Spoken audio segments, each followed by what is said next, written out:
La carta de Schmidt. ¿Qué es la carta de Schmidt? La carta de Schmidt es una herramienta gráfica que nos va a ayudar en el diseño y análisis de las líneas de transmisión y circuitos en radiofrecuencia. Básicamente es una herramienta que nos va a facilitar lo que sería la visualización de la relación de las impedancias y admitancias a lo largo de la línea junto con lo que sería el coeficiente de reflexión. Esta sería una carta de Schmidt. Como pueden ver, está compuesta de un montón de circunferencias y de arcos de circunferencias. En un momento, o sea, a primera vista parece un tanto moroso el análisis, pero es bastante sencillo. En un momento vamos a deducir las ecuaciones para la construcción de una carta de Schmidt.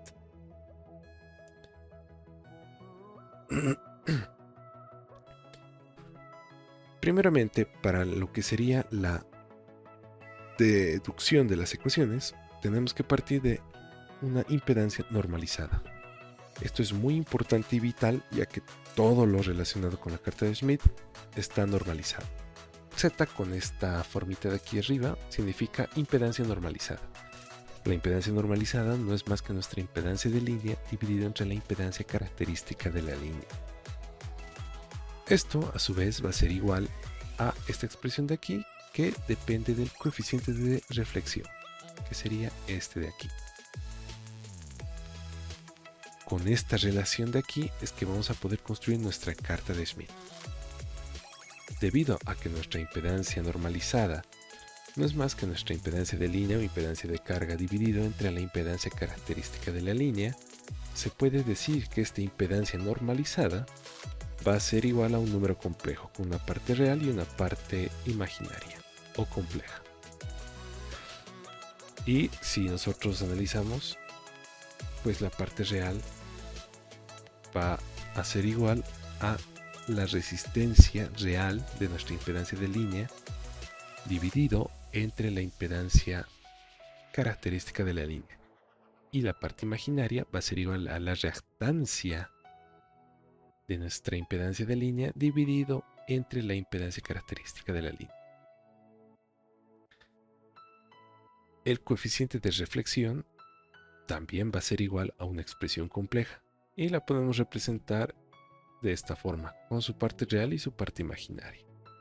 Si reemplazamos estas dos expresiones en esta igualdad de aquí, obtenemos esta expresión. Realizando una serie de pasos matemáticos a esta expresión para poder separar lo que sería la parte real y la parte imaginaria, vamos a obtener lo siguiente.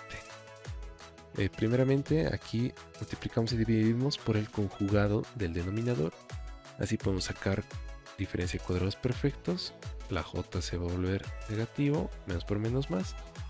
Aquí hacemos una agrupación de términos para hallar otra diferencia de cuadrados. Realizamos la diferencia y si nosotros igualamos la parte real de esta expresión con la parte real de esta otra expresión, vamos a obtener esta igualdad de aquí. De igual forma, igualamos su parte imaginaria con la parte imaginaria de esta expresión y obtendríamos esto de aquí.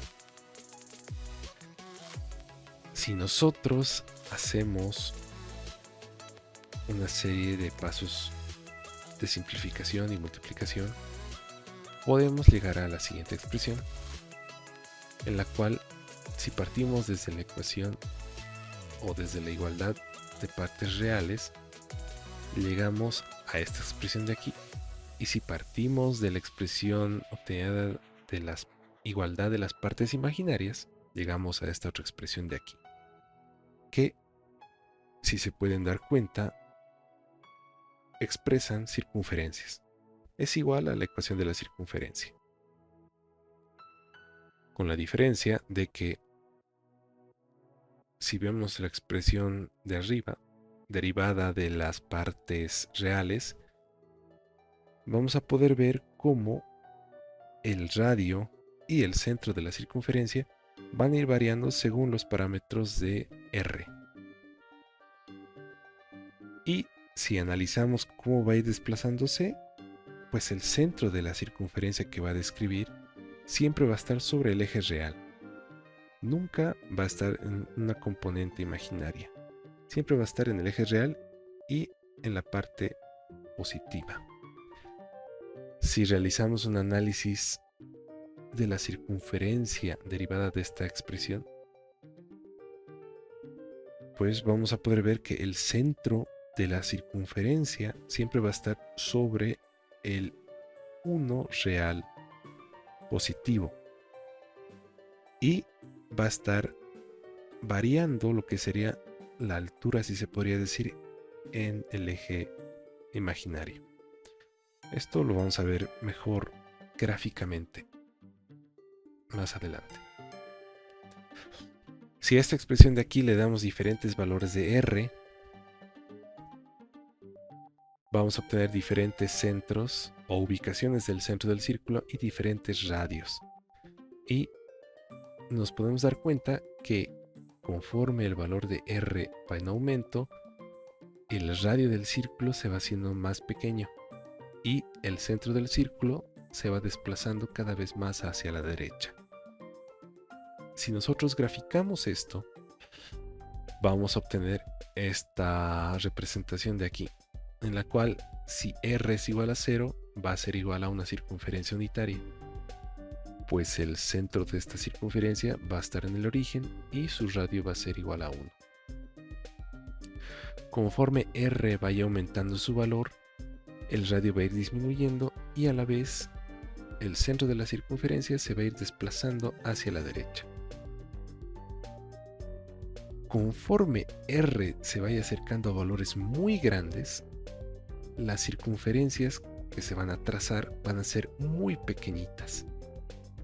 Y conforme R tiende al infinito, se podría decir que el valor o esta circunferencia va a tender al 1 real positivo. Y una característica que hay que tomar en cuenta es que todos estos círculos son tangenciales a este punto, a este mismo punto, que sería el 1 real positivo. Si nosotros agarramos la segunda expresión y le damos diferentes valores a x, vamos a obtener estos diferentes valores de radio y ubicaciones del centro de la circunferencia. Si el valor de x es igual a 0, el centro del círculo va a estar sobre el 1 real, pero va a estar en el infinito con respecto al eje imaginario. Y el radio del círculo también va a tender al infinito. Esto ya lo vamos a ver más adelante. Pero de igual forma, conforme se le va dando valores crecientes o mientras más alto sea el valor, tanto positivamente como negativamente, el radio del círculo o de la circunferencia se va a ir haciendo más pequeño. Esta es una característica interesante. Si lo graficamos, vamos a obtener esta expresión de aquí, o esta representación de aquí, con el cual si nuestra reactancia o el valor de x es igual a 0, su radio va a ser infinito y su ubicación del centro va a estar sobre el eje, sobre el 1 real positivo, pero va a estar en el infinito en el eje imaginario. Entonces, al ser un radio, una circunferencia tan grande, pues prácticamente va a estar sobre el eje real. Por eso es que si es que x es igual a 0, este sería el arco, si se podría decir, el eje real. Conforme x vaya creciendo, tanto positiva como negativamente, los círculos van a ir siendo cada vez más pequeños, porque el radio va a ser más pequeño y la ubicación del círculo va a ser cada vez más cercano a 0 imaginario, pero siempre sobre el 1 real positivo. Siendo que si x tuviera un valor infinito, va a tender igual a lo que sería al valor 1 real positivo. Y de igual forma todos estos círculos son tangenciales a este mismo punto. Como se puede ver, el eje real va a ser nuestra división entre la parte de la reactancia positiva y los arcos de la reactancia negativa. La parte positiva va a estar espejada en la parte negativa. Si nosotros juntamos esto y esto para múltiples valores tanto de R como de X, vamos a obtener lo que sería la carta de Schmidt. Y aquí, si se pueden dar cuenta, aquí dice 0. Esto es para un valor de R igual a 0 o de resistencia normalizada igual a 0, que va a ser igual a la circunferencia unitaria. Conforme R vaya creciendo, las circunferencias se van a ir haciendo más pequeñas y se van a ir desplazando a la derecha. En el caso de la reactancia normalizada o los valores de X, conforme más grande sea X, los arcos de circunferencia van a ir siendo cada vez más pequeños. Más y más pequeños, tendiendo igual a este mismo punto. Y conforme se vaya acercando al 0, pues se va a tender a lo que sería al eje positivo. O al eje real, perdón. Al eje real. Y de igual forma, si es que fuera un valor negativo muy grande, va a tender hacia este punto. Ahora vamos a ver una descripción.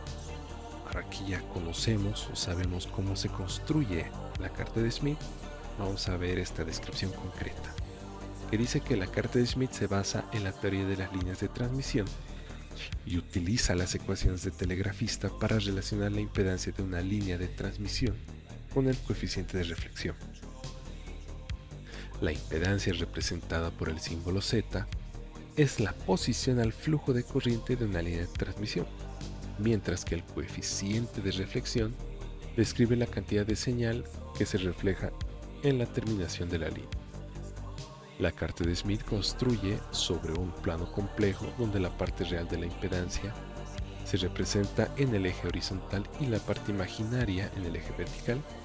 Cada punto de la carta representa una impedancia única y las líneas y curvas de la carta representan puntos con la misma magnitud del coeficiente de reflexión o la misma impedancia. Este último punto es muy importante porque es gracias a esta descripción que vamos a poder utilizar la carta de Schmidt. No se olviden que estamos ahorita en un plano complejo.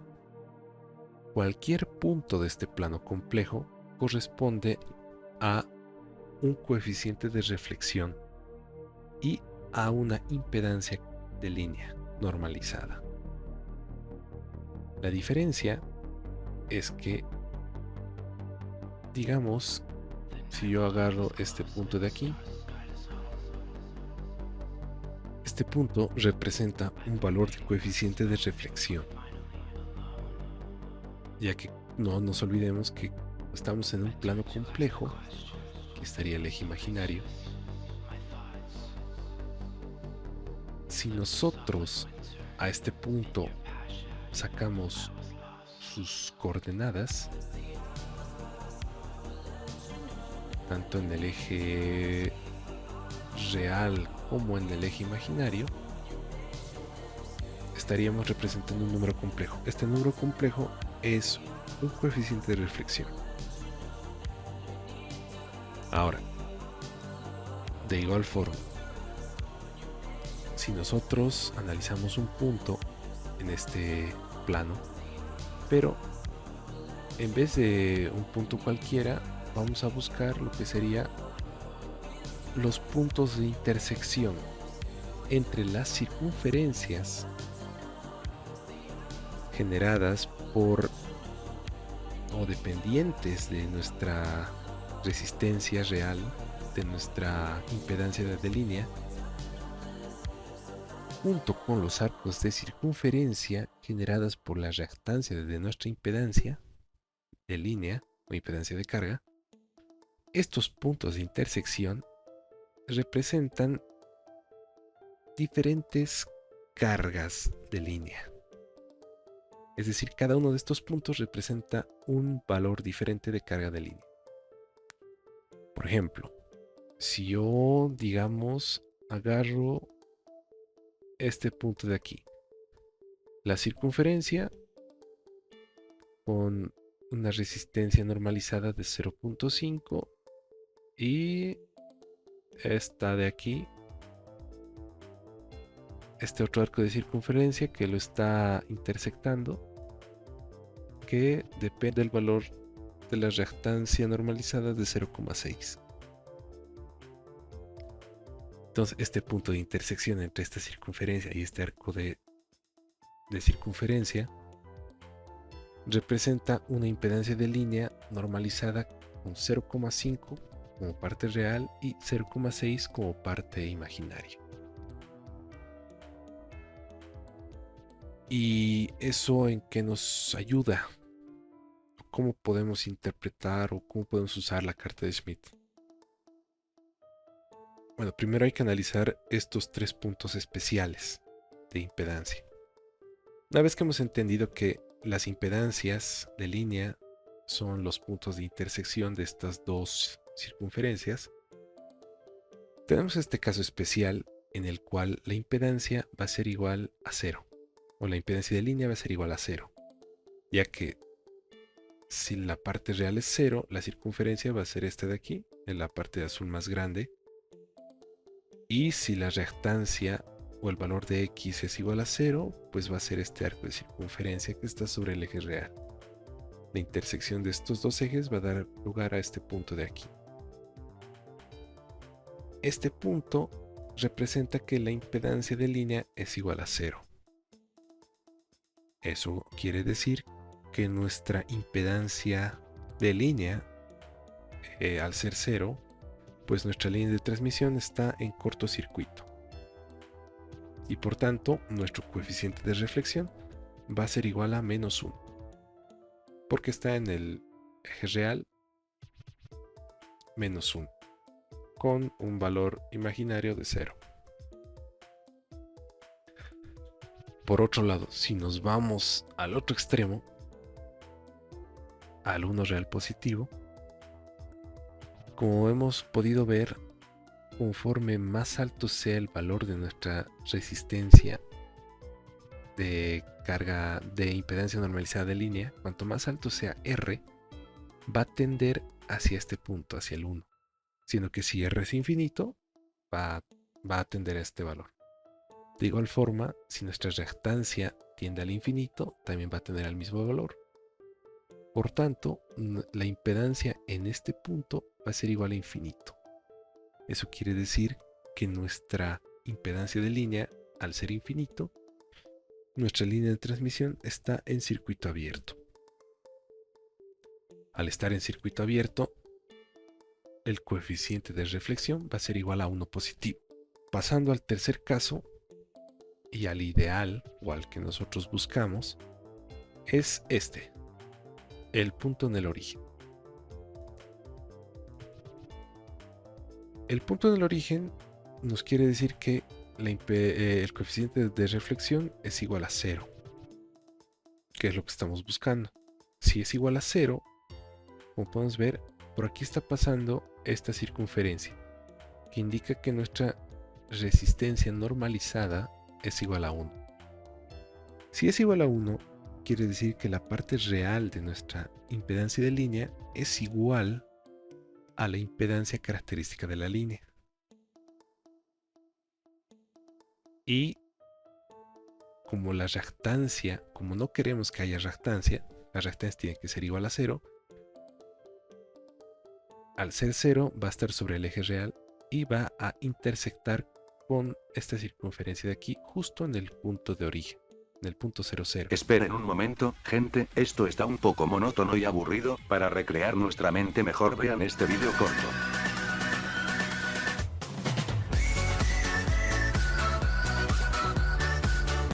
Bueno, ahora sí, continuemos donde lo dejamos.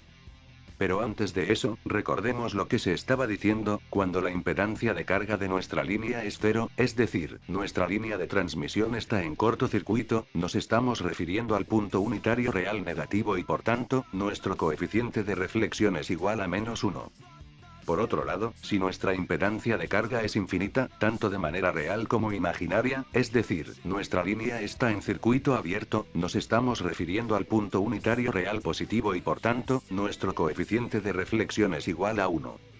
Pero si nuestra impedancia de carga es igual a la impedancia característica de la línea, entonces nos estamos refiriendo al punto en el origen y por tanto nuestro coeficiente de reflexión es igual a 0. Y es, como ya dijimos, el punto en el cual el coeficiente de reflexión es igual a 0.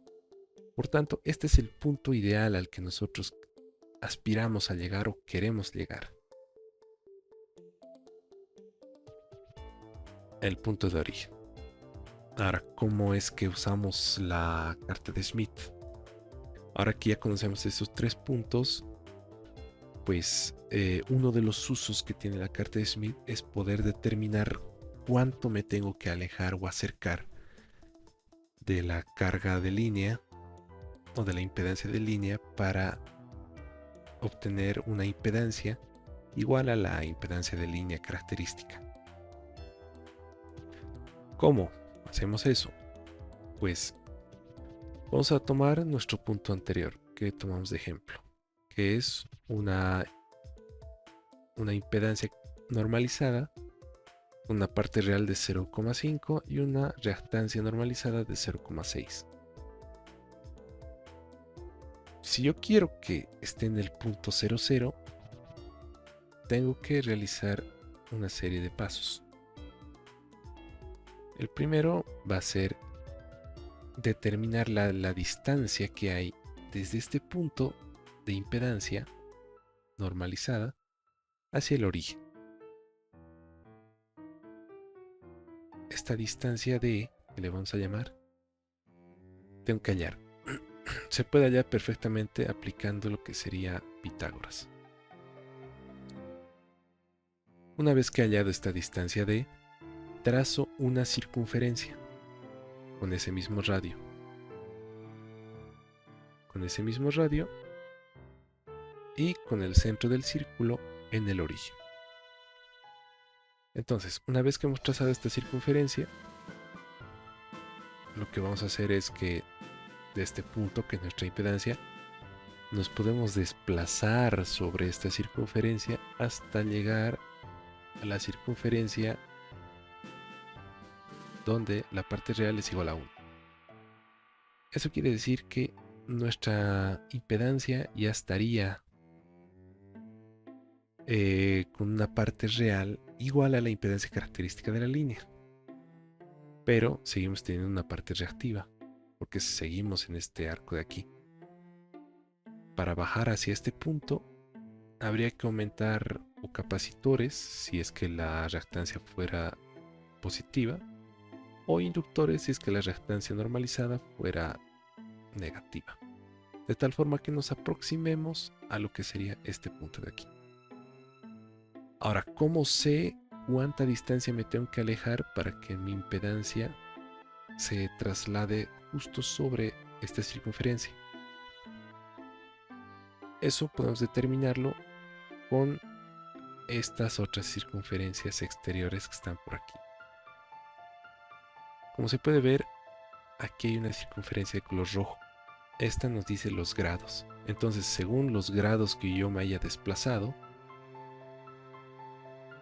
aquí más afuera, en color azul, hay otras circunferencias, pero en términos de lambda. Entonces, según los grados que me haya desplazado, me va a decir cuánto me he desplazado en términos de lambda. Ok, entonces ya sé cuánto me he desplazado, pero no sé hacia dónde. Pues si nos desplazamos en sentido horario, nos estaríamos desplazando hacia el generador. Y si nos desplazamos en sentido antihorario, nos estaríamos desplazando hacia la carga. De esta forma, ya podríamos determinar la distancia a la cual tendríamos que alejarnos para hallar una impedancia en concreto. Para entender mejor lo que sería el uso de la carta de Smith y sus otras aplicaciones, pues vamos a realizar unos ejercicios ahora.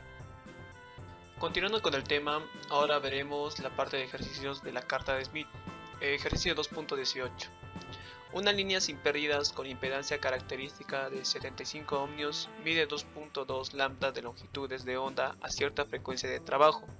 Al final está conectada una carga que tiene como impedancia de 100 más J50 ohmios. Entonces use la carta de Smith para encontrar A. La impedancia de entrada de la línea. B. El coeficiente de reflexión de voltajes, tanto en magnitud y fase de la carga.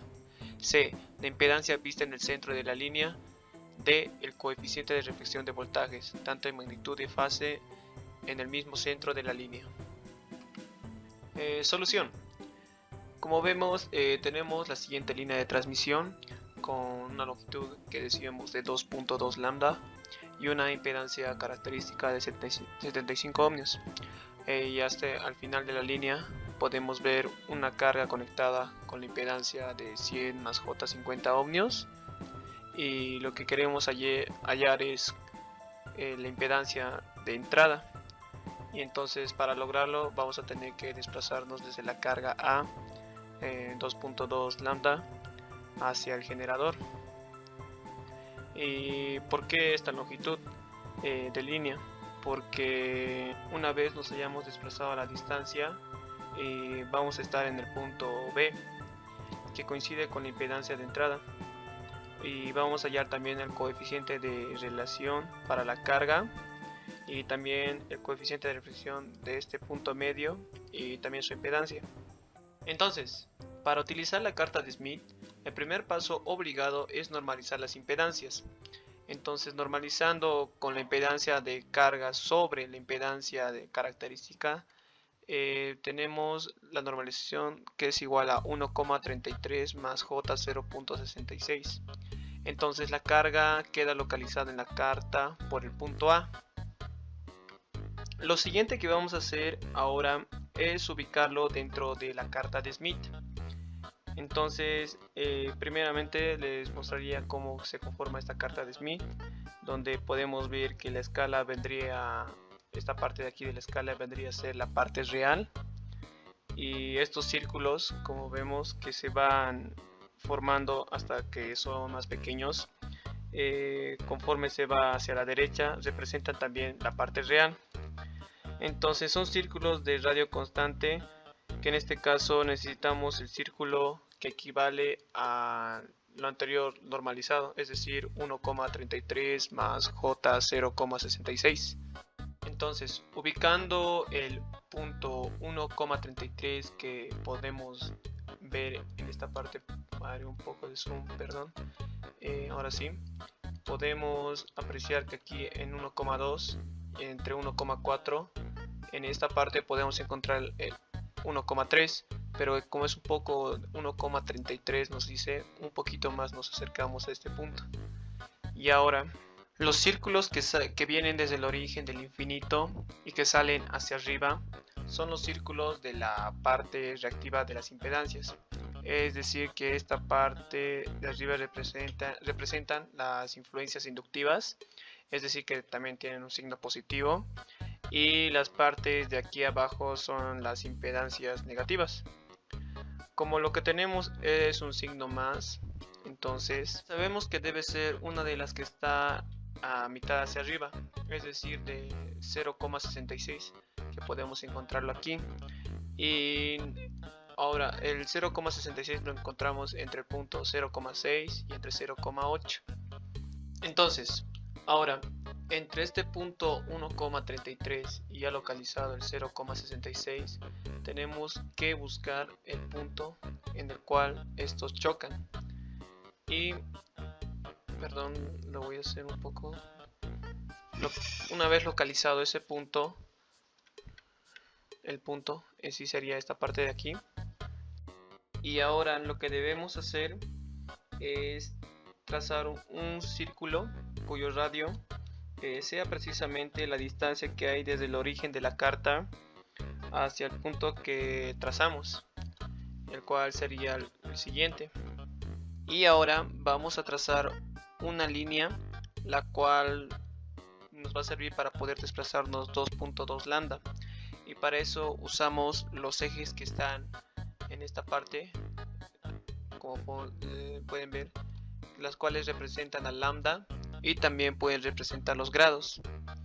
Y esta nos sirve bastante con lambda, ya que precisamente nos ayuda a desplazarnos a través de la línea. Entonces, proyectando la línea, esta línea, viendo el eje de lambda que podemos ver aquí, vemos que se encuentra entre el punto 0,18 y 0,19, y vemos estas 5 líneas que las separan. Entonces cada línea podemos decir que vale 0,2, es decir 0,182, 0,194, 0,196, etc. Y donde vemos nuestra línea trazada, vemos que se encuentra entre el 0,182 y 0,1814, perdón, 0,184. Entonces podríamos decir que nuestra línea está por el 0,183 de lambda. Entonces debemos desplazarnos, como nos planteaba el ejercicio, 2.2 lambda de longitud, esto en dirección hacia el generador, como podíamos ver en la gráfica. Entonces cada vez que demos una vuelta completa, se ha realizado 0,5 lambda. Por lo tanto, luego de dar 4 vueltas, tendríamos 2 lambda. Y para completar los 0.2 que nos faltan, entonces tendríamos que de 0.18 a 0.28, que aquí está, tenemos 0.1 lambda, y de este 0.28 hasta el 0.38 tenemos el otro lambda, el otro restante de lambda. Entonces, una vez localizado el 0,38 en el eje de lambda, entonces ahora, como teníamos dos líneas movidas en esta parte de aquí arriba, como vemos estas dos líneas movidas, nos movemos igual esas dos líneas, y de ahí, encontrar esas dos líneas, trazamos otra línea con dirección hacia aquí, y donde esta línea se cruce con el círculo de la radio, se encontrará nuestro valor nuevo de la impedancia normalizada, es decir, este punto que podemos ver en esta parte. Entonces, para desnormalizar esta impedancia, hay que multiplicar el valor de la impedancia por la impedancia característica, y así obtendremos el valor nuevo de la impedancia, es decir, el siguiente ejercicio.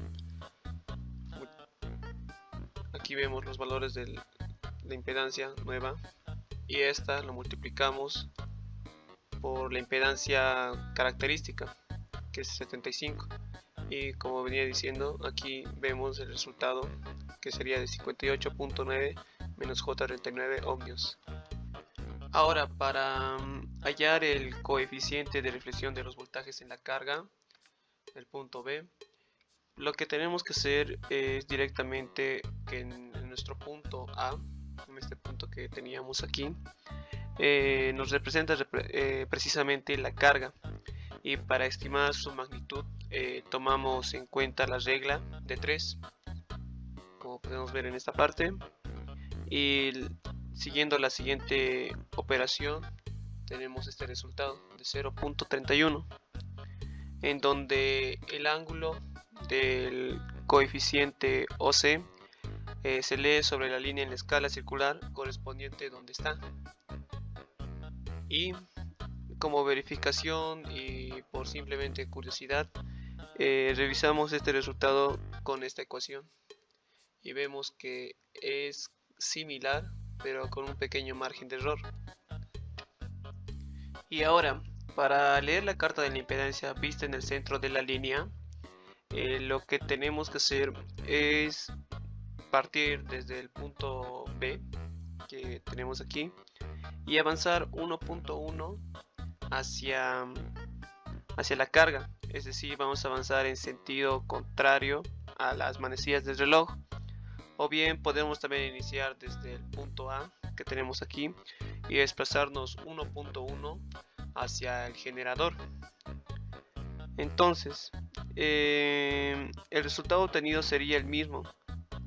Tomemos que la carga está en el punto A y lo tomamos también como punto de partida, y al avanzar estos 1.1 lambda podemos decir que 1.1 lambda, decíamos que 0,5 es una vuelta, entonces 2 vueltas y 0,1 lambda tenemos o dibujamos nuestra nueva línea,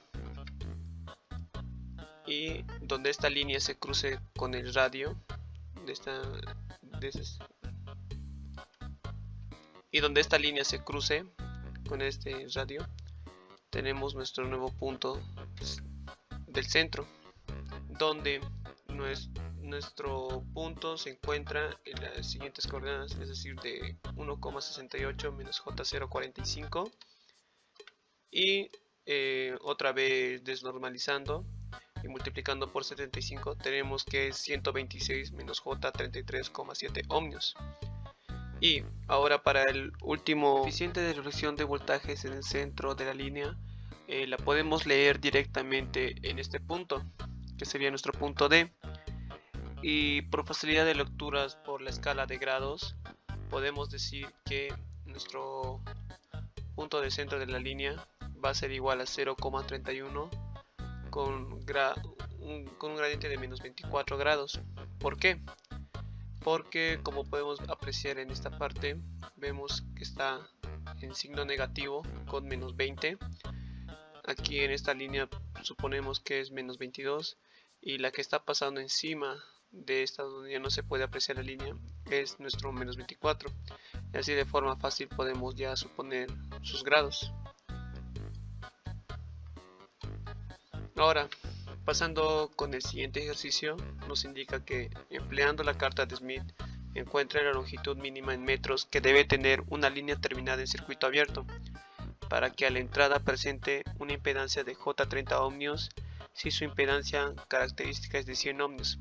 Considere que la permitividad relativa del dieléctrico en la línea vale 2.5 y que la frecuencia de trabajo es de 300 MHz. La solución a este ejercicio, como nos podemos ver en la gráfica, nos pedía o no sabemos el valor de la longitud, y donde también podemos ver la impedancia característica que es de 100 ohmios y la impedancia de carga que tiende a infinito.